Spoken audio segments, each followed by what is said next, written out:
Hi students, नमस्कार। तो आज देखेंगे हम the 7 ages of man. 7 ages of man की 4 स्टेज हम पढ़ चुके हैं। फर्स्ट एज इन्फेंट, सेकंड एक school boy, then a lover and fourth stage as a soldier. इसके बाद में आज हम पढ़ेंगे कि 5वें स्टेज के रूप में एक व्यक्ति अपनी भूमिका किस प्रकार से निभाता है। तो चलिए अपनी बात को स्टार्ट करते हैं। पिछली क्लास में हम कई सारे क्वेश्चनों की बात कर चुके हैं।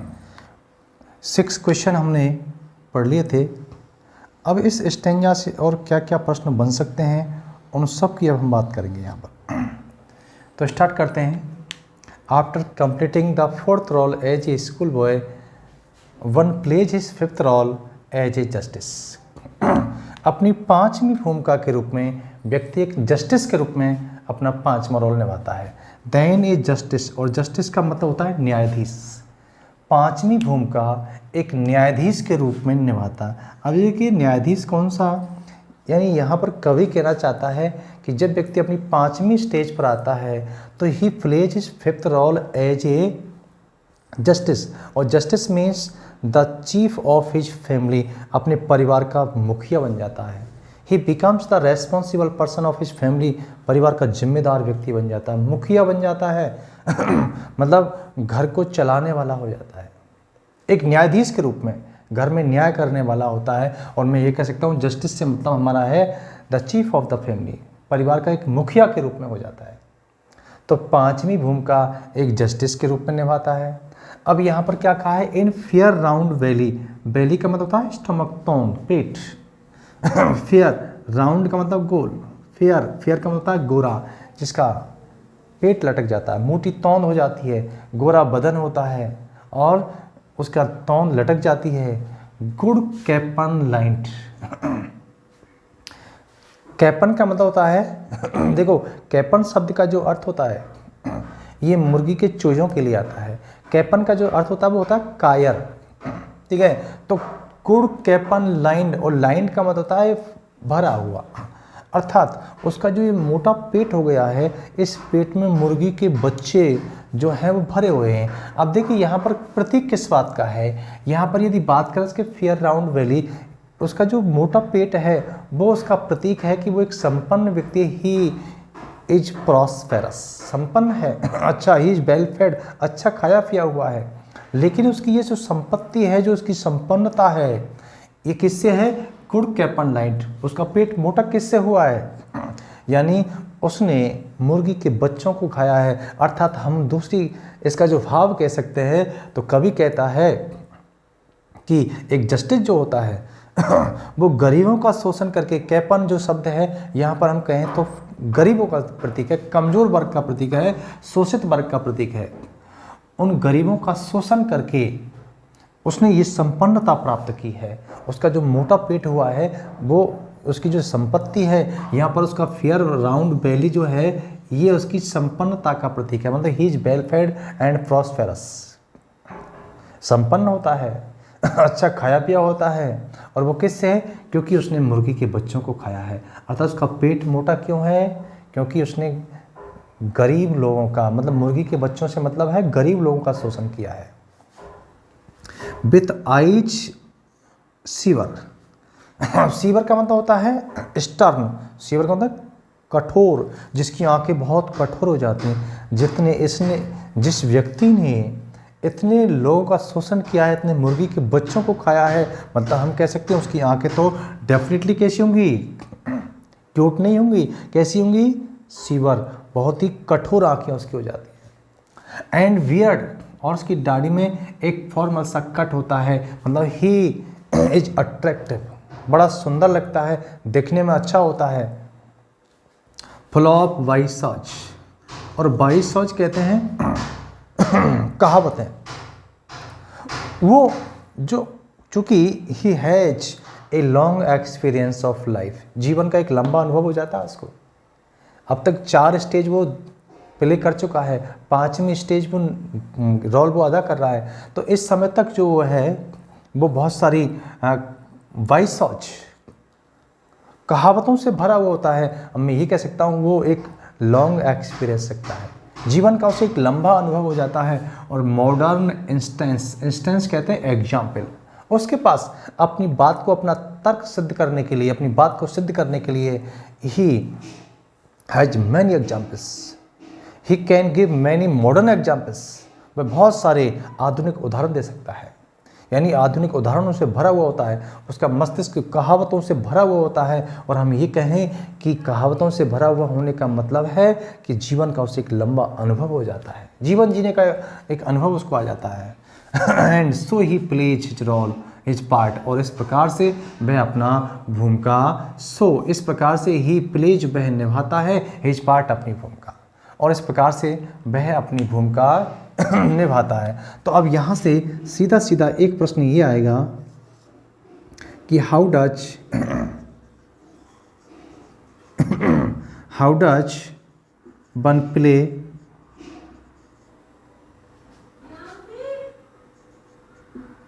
His role as a justice. Justice के रूप में व्यक्ति किस प्रकार से अपनी भूमिका निभाता है? तो जस्टिस के रूप में मतलब हम कहें तो he becomes the responsible person of his family, he has fair round belly, उसका मोटा पेट हो जाता है, ही सो अट्रैक्टिव होता है, और आई जो होती है उसकी स्टर्न हो जाती है, कठोर आंखें हो जाती हैं, he is full of by सॉच एंड मॉडर्न इंस्टेंसेस, आधुनिक उदाहरणों से और कहावतों से भरा हुआ होता है। He has long experience of life, जीवन का उसे एक लंबा अनुभव हो जाता है, और इस प्रकार से वो अपनी भूमिका एक जस्टिस के रूप में निभाता है। देन इसके बाद द सिक्स्थ एज शिफ्ट का मतलब बदलना, परिवर्तित होना, फिर वो रूपांतरित होना, उसकी जो अवस्था है वो छठवीं अवस्था में बदल जाती है। इसके बाद उसकी देन सिक्स्थ एज वो छठवीं भूमिका निभाता है। कैसे? इनटू द लीन एंड स्लीपर्ड, लीन जिसकी कमर झुक जाती है, बहुत कमजोर हो जाता है, दुबला पतला हो जाता है, एंड स्लीपर्ड, और स्लीपर पहन लेता है। स्लीपर्ड का मतलब था चप्पल है। छठवीं अवस्था, जब व्यक्ति छठवीं अवस्था में आता है, when one is ready to play six role as an old man, he becomes lean. जब वो छठवीं अवस्था निभाता है तो छठवीं अवस्था में कैसा हो जाता है? लीन, कमर झुक जाती है। स्लीपर्ड पेंटालून, पेंटालून का मतलब होता है ढीले वस्त्र। देखिए पेंटालून जो शब्द है, यहाँ पर पेंटालून जो शब्द है वो एक जोकर को रिप्रेजेंट कर रहा है। जैसे एक जोकर जो होता है, जो स्टेज पर जो हास्य करने वाला व्यक्ति होता है, विदूषक जो होता है, वो विदूषक कुछ उसकी जो वेशभूषा होती है वो विचित्र प्रकार की होती है, ढीले कपड़े पहन लेता है। तो इस अवस्था में कभी कह रहा है कि वो कमर झुक जाती है, स्लीपर पहन लेता है, ढीले वस्त्र पहनता है, और बिल्कुल वैसा लगता है, he looks like a joker, बिल्कुल एक जोकर की तरह लगता है। With spectacles on nose, spectacles उसकी आंखों पर होते हैं, जिसकी आंखों पर चश्मा लग जाता है, उसकी नज़रें कमज़ोर हो जाती हैं, आई साइट वीक हो जाती है, शरीर कमज़ोर हो जाता है, आंखें कमज़ोर हो जाती हैं, और आंखों पर चश्मा लग जाता है। एंड पाउच ऑन साइड, देखो पाउच ऑन साइड, पाउच का मतलब थैली होता है, ठीक है, और उसकी जो चमड़ी है वो एक थैले की तरह लटक जाती है। या पाउच ऑन साइड से मतलब है उसकी चमड़ी ढीली हो जाती है, चमड़ी लटक जाती है, बुढ़ापे में झुर्रियाँ पड़ जाती हैं। हिज यूथ, अब उसने एग्जाम्पल दिया है, हिज यूथफुल होज, उसकी युवावस्था में पहने गए उसके होज, उसके मोजे, बैल शेप्ड, होज का मतलब होता है मोजे, ऊंचे ऊंचे मोजे।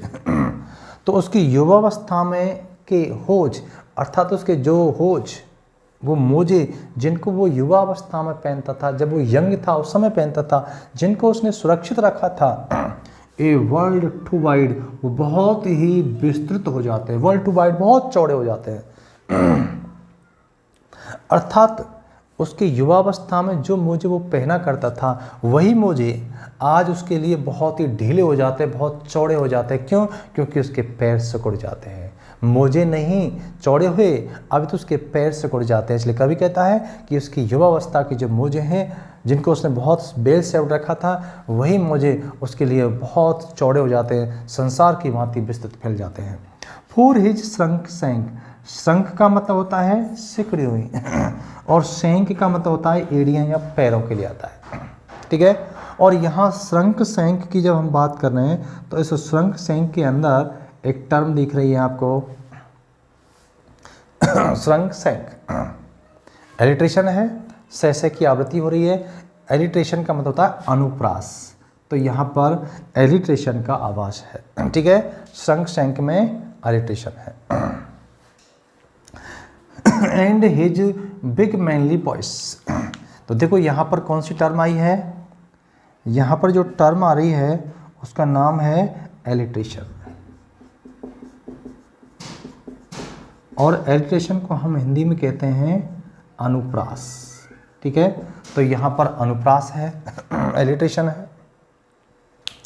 एंड हिज, और क्या होता है, and his big manly voice, और फिर क्या होता है उसकी मैनली, देखो मैनली एक तो होता है MAN, देखिए विद्यार्थियों, एक तो होता है MAN और एक होता है MAN। ठीक है।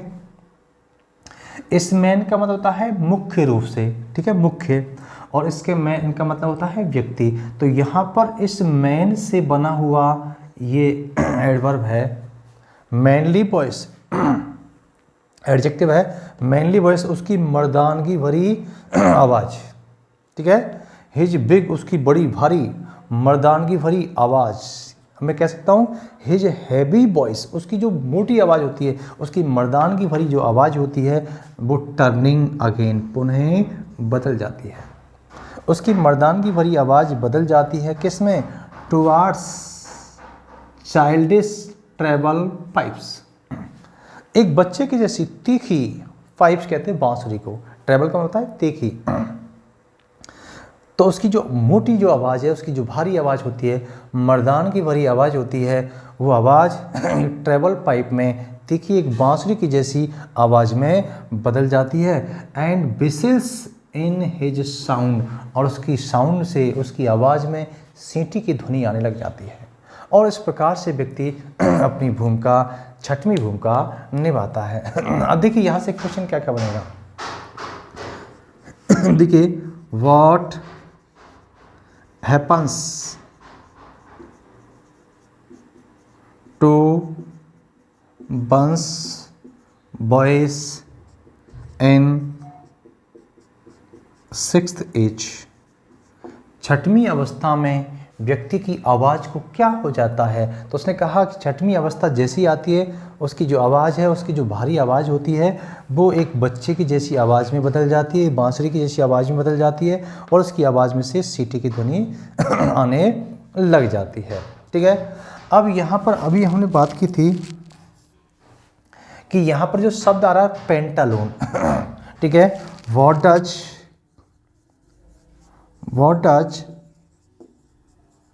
the word pantaloon, what does the word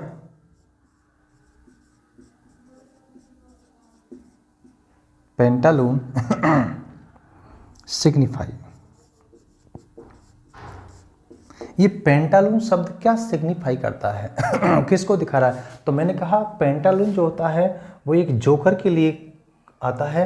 तो यहाँ पर कवि कहता है कि छठवीं अवस्था में व्यक्ति इतना कमज़ोर हो जाता है, उसकी कमर झुक जाती है और वो इस प्रकार के ढीले वस्त्र पहन लेता है, और वो बिल्कुल ऐसा लगता है he looks like a joker, वो जोकर की तरह लगता है। तो पेंटालून शब्द किसको सिग्निफाई कर रहा है कि in the sixth age one looks like a joker, कि छठवीं अवस्था में व्यक्ति एक जोकर की तरह प्रतीत होता है।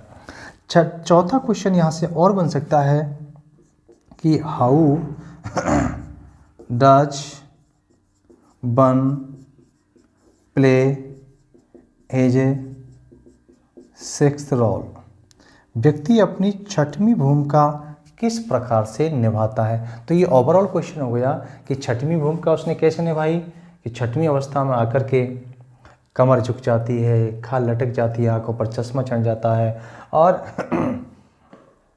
ढीले वस्त्र पहन लेता है और वो एक जोकर की तरह लगता है, उसकी जो आवाज़ है वो बदल जाती है। तो इस प्रकार से यहाँ से कुछ ये क्वेश्चन बनते हैं। तो एक बार फिर से रिवाइज कर रहा हूँ। एंड देन जस्टिस, इसके बाद में व्यक्ति पांचवी भूमिका एक जस्टिस के रूप में निभाता है। इन फेयर राउंड बेली, उसका पेट मोटा हो जाता है, तोंद लटक जाती है, फेयर बदन होता है। और गुड कैपन लाइन, उसके पेट में मुर्गी के बच्चे भरे हुए हैं, यानी उसने गरीब लोगों का शोषण करके संपत्ति को प्राप्त किया है। उसकी आंखें बहुत कठोर हो जाती हैं। And beard of formal cut, और उसकी दाढ़ी में एक फॉर्मल सा कट होता है। इसके बाद and so he plays his part, और इस प्रकार से फुल ऑफ वाइस सॉच, उसका जो मस्तिष्क होता है वो बहुत सारी कहावतों से भरा हुआ होता है। ये लाइन इस बात को दिखाती है कि उसको जीवन का अनुभव हो जाता है। मॉडर्न इंस्टेंस और आधुनिक उदाहरणों से भरा हुआ होता है। And so he plays his part, और इस प्रकार से वो अपनी भूमिका, पांचवी भूमिका एक जस्टिस के रूप में रखा। देन इसके बाद में द सिक्स्थ रोल शिफ्ट, इसके बाद छठवीं अवस्था आती है। छठवीं अवस्था परिवर्तित होती है और छठवीं अवस्था में ही बिकम्स लीन, कमर झुक जाती है, कमज़ोर हो जाता है, दुबला पतला हो जाता है और चप्पलें पहन लेता है और ढीले वस्त्र पहन लेता है और एक जोकर की तरह भांति लगता है।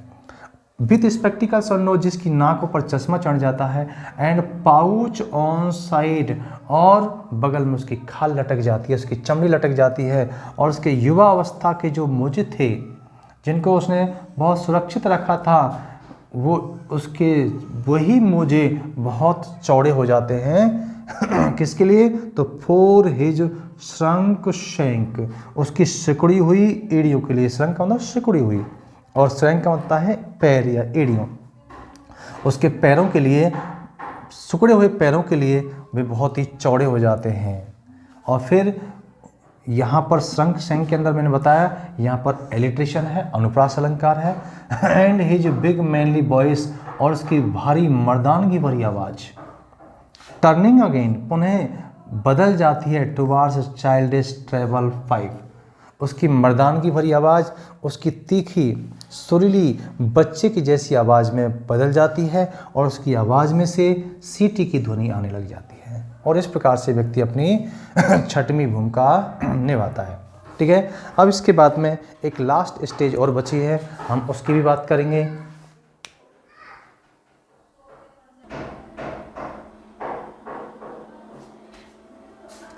चलिए तो लास्ट स्टेज की बात कर लेते हैं अब हम। और अंतिम लाइन है, last scene of all that ends eventful history, that ends this strange eventful history is second childishness and mere oblivion, sans teeth, sans eye, sans taste, sans everything. तो देखिए students, last scene of all यानी अपनी छठवीं भूमिका निभाने के बाद व्यक्ति अपनी सातवां रोल निभाता है। और सातवां रोल किस प्रकार से निभाता है? लास्ट सीन, अंतिम दृश्य होता है। ये उसका सातवां जो रोल है, ये अंतिम दृश्य है, लास्ट सीन ऑफ ऑल, यानी सबसे अंतिम दृश्य। दैट एंड्स, और ये अंतिम दृश्य क्या करता है? एंड्स, जो अंत कर देता है किसका?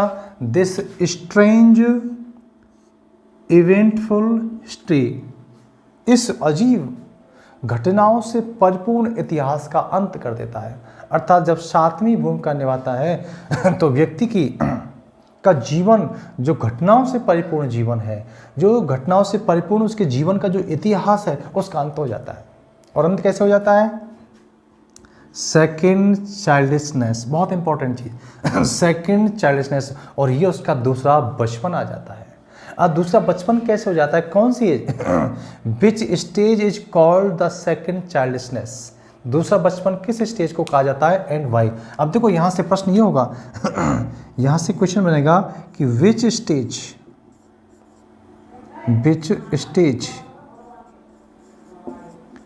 इज कॉल्ड द सेकेंड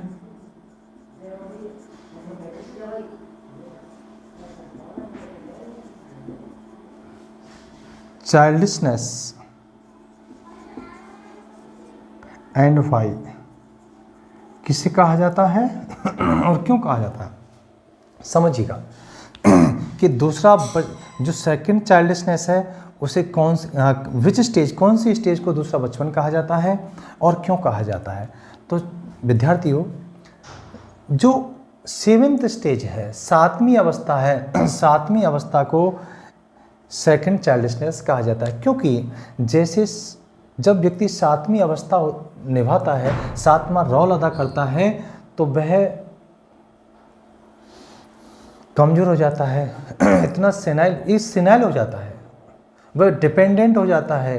यानी जिस प्रकार से एक बच्चा अपने माता पिता पर निर्भर होता है, अपना काम खुद नहीं कर सकता है, ठीक उसी प्रकार से जब व्यक्ति सातवीं अवस्था निभाता है तो उस बच्चे की तरह डिपेंडेंट हो जाता है, बच्चे की तरह दूसरों पर निर्भर हो जाता है। इसलिए सेवेंथ स्टेज को सेकंड चाइल्डिशनेस कहा जाता है। ठीक है, तो ये उसका दूसरा बचपन हो जाता है। मियर, और मियर का मतलब है केवल, ऑब्लिवियन, विस्मृति, टोटल फॉरगेटिंग, सब कुछ भूल जाता है। ये उसके जीवन का इतिहास का अंत हो जाता है, सब कुछ भूल जाता है। सेंस टीथ, जो दांतों से रहित हो जाता है, इसके दांत गिर जाते हैं। सेंस आइज, आंखों से दिखना बंद हो जाता है। सेंस का मतलब विदाउट, बिना दांतों वाला, बिना आंखों वाला। सेंस टेस्ट, और बिना स्वाद वाला हो जाता है। सेंस एवरीथिंग, और हर चीज़ से यहाँ वो रहित हो जाता है। और इस प्रकार से व्यक्ति अपनी सातवीं भूमिका एक सेनाइल के रूप में निभाता है। ठीक है, तो इस प्रकार से यहाँ से एक क्वेश्चन बनता है कि सेकंड चाइल्डिशनेस किसको कहा जाता है। और देखिए, आप यहाँ पर ध्यान दीजिएगा। अब मैं ये भी कह सकता हूँ, सेकंड क्वेश्चन यहाँ से ये बन सकता है कि how does one play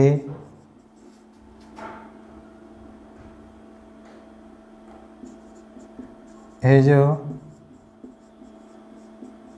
seventh role, व्यक्ति अपनी सातवीं भूमिका किस प्रकार से निभाता है। तो इन सेवेंथ एज या seventh role one becomes senile, बहुत ही अति वृद्ध हो जाता है, यानी वृद्ध अवस्था की चरम सीमा। हमने देखा कि छठवीं अवस्था में भी वृद्ध अवस्था होती है, ठीक है, लेकिन छठवीं अवस्था को जो हम कहा था, उसने कहा था फेंटालून। ठीक है, तो छठवीं अवस्था के लिए कहेंगे तो फेंटालून, और सातवीं अवस्था है तो बिल्कुल ओल्ड अवस्था होती है, ओल्ड एज आ जाती है। और कैसा हो जाता है, उसके जीवन के इतिहास का अंत हो जाता है। ठीक है, विस्मृति हो जाती है, सब कुछ भूल जाता है, हर चीज़ से रहित हो जाता है, दांतों से रहित हो जाता है, आँखों से रहित हो जाता है, और प्रत्येक चीज़ से रहित हो जाता है। और ये उसका दूसरा बचपन आ जाता है। यानी जिस प्रकार से एक बच्चा अन्य पर निर्भर होता है, माता पिता पर निर्भर होता है, तो सातवीं अवस्था में व्यक्ति दूसरों पर निर्भर हो जाता है। इसलिए इसे सेकंड चाइल्डिशनेस भी कहा गया है। तो इस प्रकार से ये आपकी कविता यहाँ पर एंड होती है, और उम्मीद है कि ये स्टेंजा आपको समझ में आ गया होगा। तो आज की क्लास में हम इतना ही करेंगे, इसके बाद हम अगली पोएम पढ़ेंगे। तो अगली क्लास में आज के लिए इतना ही, धन्यवाद।